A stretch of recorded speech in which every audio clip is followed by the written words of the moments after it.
Okay, so we will be talking about the 9 elements of a compelling brand. 9 elements of a compelling brand are basically things that you need to put together in order to send out that message that you are a force to be reckoned with. Okay, these are what people essentially will be seeing and what you project out there in order for you to communicate a powerful message about yourself, the fact that you're a person of influence, and so that people will perceive you in that sense. Okay, and this is basically all that you do in order to control the perception of people about you, and have a large chunk of the people that you want to follow you to see you as this person, to see you as the person that you want to become, especially if you have done well to articulate your area of passion and the people that your solution that you want to serve them. So this is how you send it out now in the market. So, and this is all something that will be achieved using the 9 elements of a compelling brand, which I'm going to be sharing with you right now.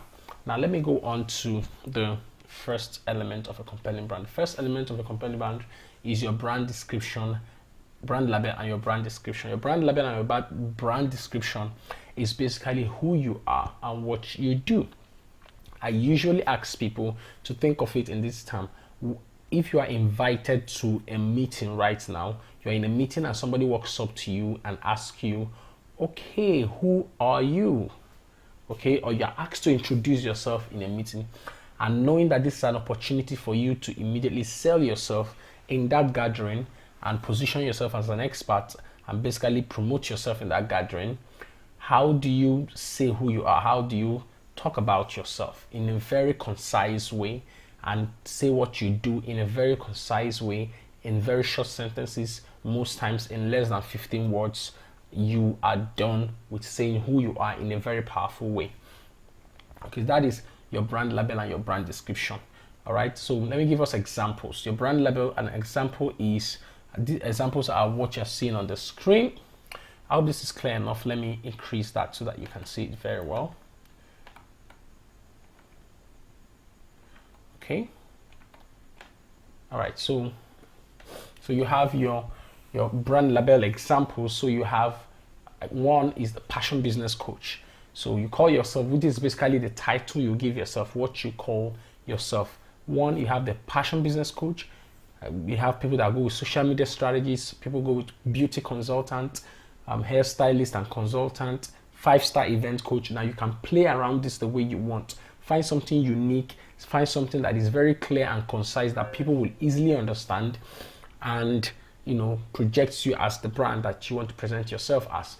Like, I have the passion business coach. I call myself the passion business coach, and you would not hear anybody say that he or she is the passion business coach, because anybody doing that will be mimicking me, copying me, because I am the only passion business coach you can find anywhere. So I'm not going with the general name of a business coach. I'm a business coach. I tweak it in the way I want to suit my industry, to suit what I'm doing, my niche, okay, my field. Okay, then you have social media strategies. Some people go with Facebook. I'm a Facebook strategist. I'm a Facebook consultant, or they target more. Some people go with beauty consultant. Some people go with makeup consultant. Now you can tweak this, give it your own feel, and some people go with fine look consultant. That sounds funny. Okay, but it's basically how we want it. But let it be clear and communicate a value. Okay, that people will get from signing up with you. Okay, hairstylist, the 5-star event plan. And the 5-star event plan makes it look glamorous, so to say. And this is basically examples of brand label that you can use for yourself. Now, brand description is basically what you do. Okay, what you do. Okay, that's basically what the brand label is. Now, these are examples. I coach women to connect the dots of their business to create her pathway to success. Another example, I help ladies overcome heartbreak and find true love again. Another one is, I teach ladies how to grow a flawless clean skin naturally. Then you have I train entrepreneurs on how to enjoy their work and get more focused. Then you have I help couples plan their dream wedding on a budget. Now, if you notice very well, there are three key things I want to point out here. First is that this is concise and short. I can finish saying this if I'm invited to an event. I can say, if I'm asked to introduce myself in some place, I can say something like, I'm a beauty consultant. I teach ladies how to grow a flawless skin naturally. Now, this is very short and concise, and I said this possibly in less than 15 words. 1, 2, 3, 4, 5, 6, 7, 8, 9, 10. 10 words.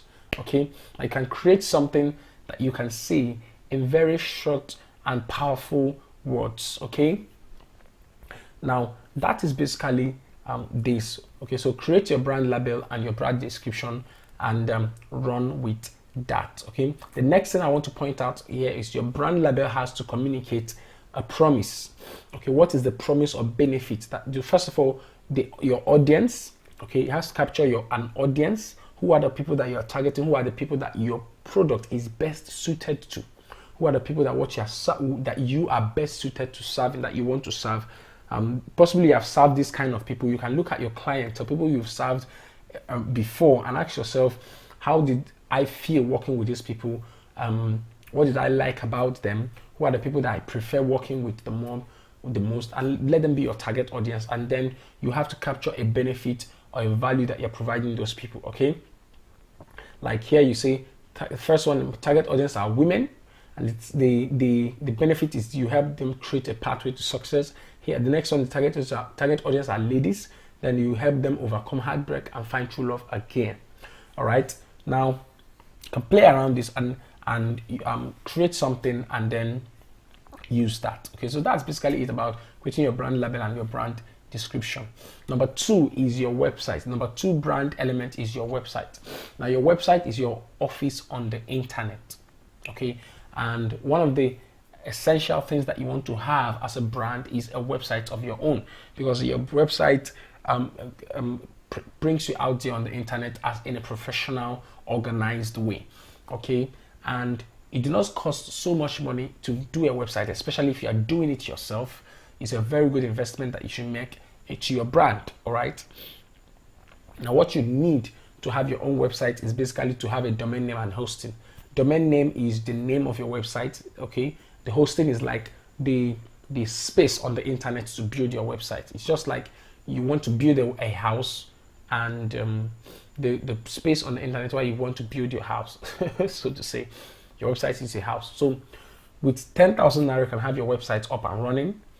And if you want to design it yourself, it's easy to design a website, okay? But if you don't have the time for that, especially if you're utilizing platforms like WordPress, if you want to use a WordPress, it's very easy to design a website with WordPress.org. Now, this is the premium version of WordPress. That is the self-hosted version of WordPress, okay?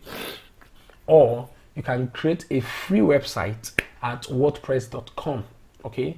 It's also owned by the company WordPress, okay, so to say.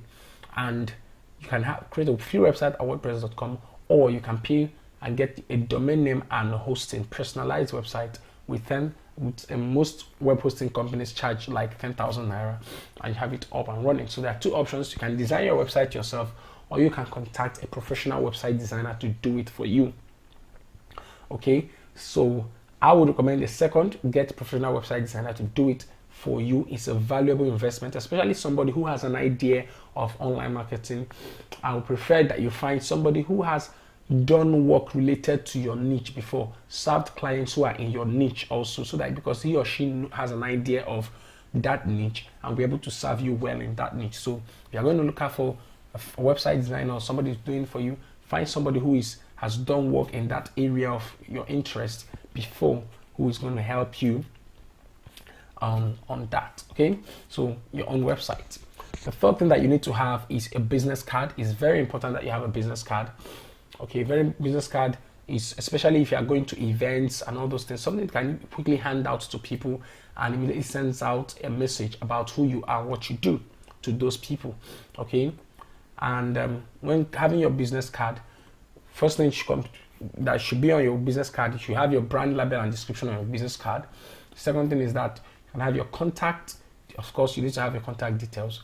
Three is the social media URLs. How can we connect with you on social media?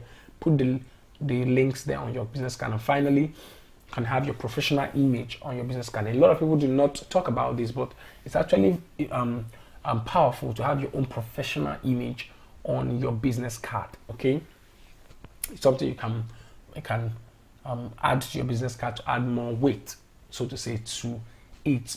Invest in doing your business card. It doesn't cost too much money. You can do plastic card, or you can do normal paper, hard paper kind of card. Okay, but any one of them will serve you very well, and it's very important that you have your own business card. Get a graphic designer, go to a printing house, and they will get that sorted for you.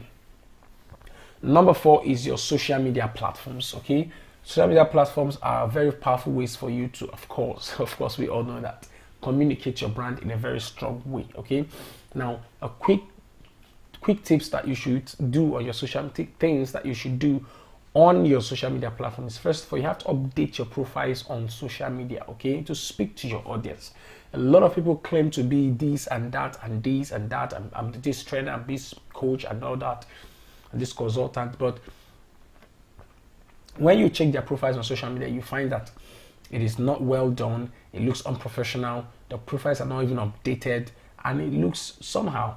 So one of the things you should do on your profile is to go and update your social media platforms. So update your accounts on all the social media platforms. Now, let me warn that you do not have to be on all social media platforms. Okay, the most important thing is that if it's one that you can do very well, make sure that if it's one that you can manage, then make sure you optimize that one very well. Okay, personally, I'm not a Twitter person, I'm not a LinkedIn or Instagram person, but more of a Facebook person. Okay, and I'm focused on Facebook. Okay, whatever it is that you are good at, whichever social media platforms, you don't need to be on all of them. Have accounts on all of them, because you don't want somebody using your name, so to say, or what's the word again? I can't remember the word. Okay, but you don't want somebody using your account on social media unnecessarily. There's a word for it, but you have to go and create your own. Create your accounts in all these platforms so that you own yourself and your account there, but you don't necessarily need to be active on all of them. Be active on the few that you can manage. So update your profiles on all of them to speak to your audience, the people that you want to reach out to on social media. Okay, social media is to build friendships. Why can't those friends be people that pay you, people that know you for who you actually are? All right, so you can kickstart that relationship of social media by updating your profiles to speak to your audience. Now, the second thing that you need to do on social media is to use the same usernames. Okay, this helps people to easily remember how to remember your usernames, and also helps you also so that you don't get confused. Okay, facebook.com/username. Use the same usernames on all platforms. Like me, facebook.com/I am Richard Okere, twitter.com/I am Richard Okere. Everywhere is I am Richard Okere. So that is one thing that you should utilize on your social media platforms. Next thing is professional images. Use them on your social media platforms. Okay, most social media platforms have covers. Okay, like the profile covers. Make sure you utilize that. Put something branded, something that communicates who you are. Okay, but mind you, do not make your social media platform look so professional, look so mechanical and stereotyped. Okay, put some fun to it. In your profile bio, put some life to it. Put something funny, something that makes you look human and not necessarily all uptight and professional. Okay, so that's basically that on social media platforms. Okay, the fifth thing is your email address and signature. Your email address, of course, it's a very good branding tool that you can use. Now you can see a very big difference between the two emails here. Something like Lovely Davids for Jesus 2007@gmail.com. It looks unprofessional. Okay, why not you have something like davidsings@gmail.com or david@davidsings.com? These are examples of well-branded, neat email address. Okay, now email signature is your it appears under every email that you send out. You can set your signature on your email account so that a particular message follows every email that you send out from your email box. Okay, you can set this to become promotional. You can set this to give away a gift. You can use this to promote a product or a service, or anything motivational, something, but basically that communicates to a very good extent who you are on and what you do. Okay, so that is that on this. The number 6 is your struggle to success story. Okay, now this is one of the key elements of the of branding, because what will sell you faster is the story behind all the things that you are doing right now, all the things that you're doing in order to project your brand. One of the strongest instruments that will sell you faster is your struggle to success story. The struggle to success story is basically how you started, the experience, how you came about what you're doing right now, how you came about launching out with your passion, what brought you to this point.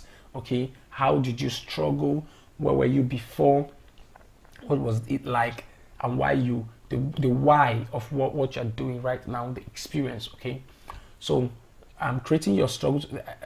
An example is Les Brown's story of persistence and preparation. Most of us know Les Brown. If you don't know him, you should go and Google his name, especially Google his story. Okay, his story about his mom, how they started from the rural areas. They were hungry, and all the issues that they had, but he determined to be successful, and eventually got his break, became successful, fulfilled his promise to his mom, and lived happy ever after. Okay. Okay, but that is his struggle to success story. And you find that anytime he speaks, almost all the time, he builds all his motivational teachings on his struggle to success story, because he uses his story to teach people, because stories connect. People like to listen to stories. Stories touch the heart. It sends the message that you identify with what others are going through, especially those in your area of interest. It sends a message that you know what you are doing. It lets people know that you have been there, you've done that. Okay, you've been through their struggles. Okay, so it gives you some kind of validation, okay, in people's mind, that you are an authority in what you are doing. So what you should do is go and create your own story, struggle to success story. Look at yourself, ask yourself, where were you before? Okay, there are basically 4 things that you need to consider when creating your compelling story. Basis of a compelling story. One is the problem experience. Where were you before you came about this point where you now want to create something valuable out of your skill, not your passion? Where were you before? What was the experience like? What was your struggles? What were your fears? What were your issues? Okay, what did you see? What did you find? Was this an experience you found in somebody's life? It may not be in your own life, but is it something you saw in somebody's life, something that happened in your family, something that happened which, one of the preachers, her stories was about rape. One of the known gospel preachers, you find that her story was about rape, and she tells the story of her father that raped her countless times, and how she was dejected, frustrated, not happy about life, a lot of insecurities. Then that was her problem experience. Okay, so craft your own problem experience. What is the problem that you found yourself in, or possibly you found somebody else in, and it didn't please you? Okay, that is your problem experience. Or how did it feel like? Get into the deep of that problem.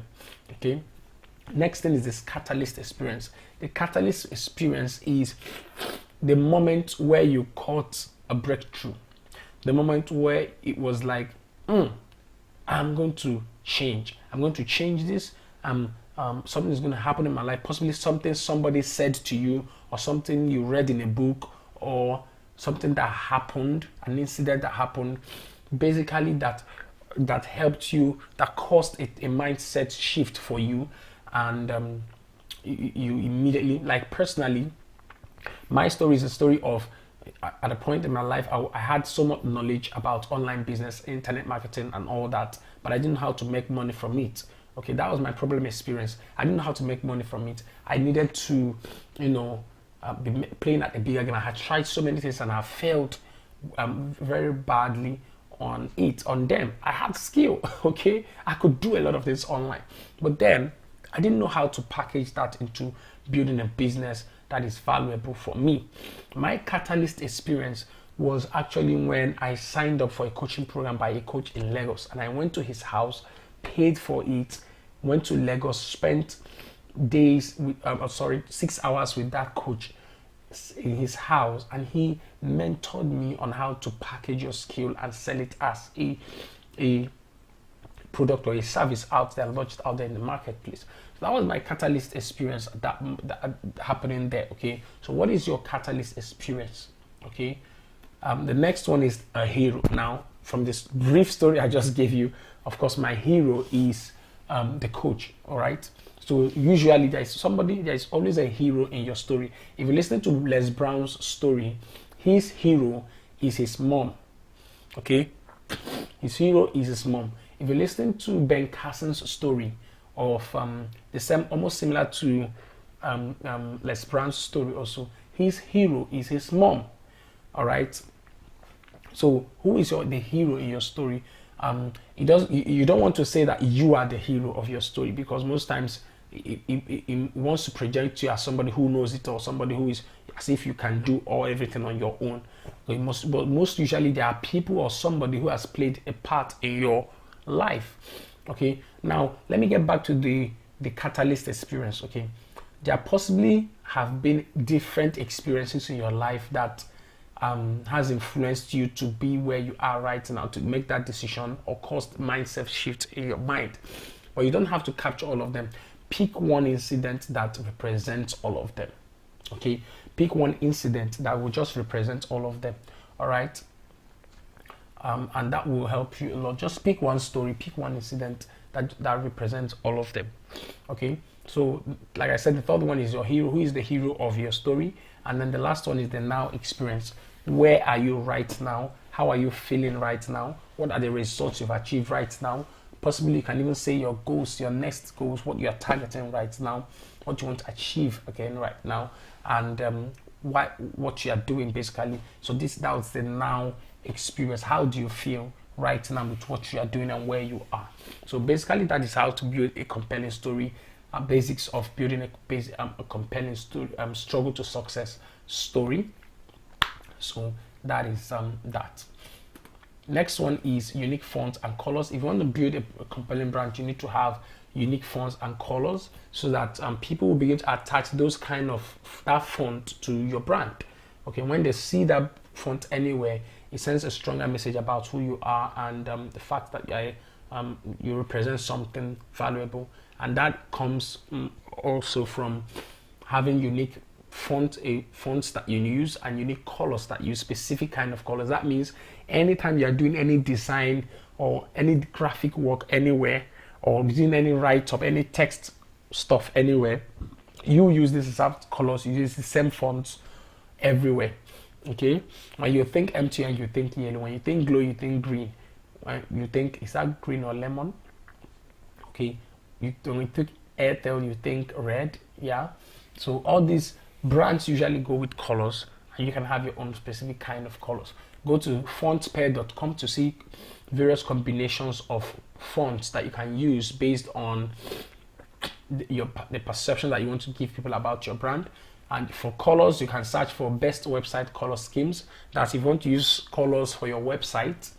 Okay, but you can just search for best color schemes for general color schemes, not just for website. But usually whatever suits your website can suit any other thing that you can do.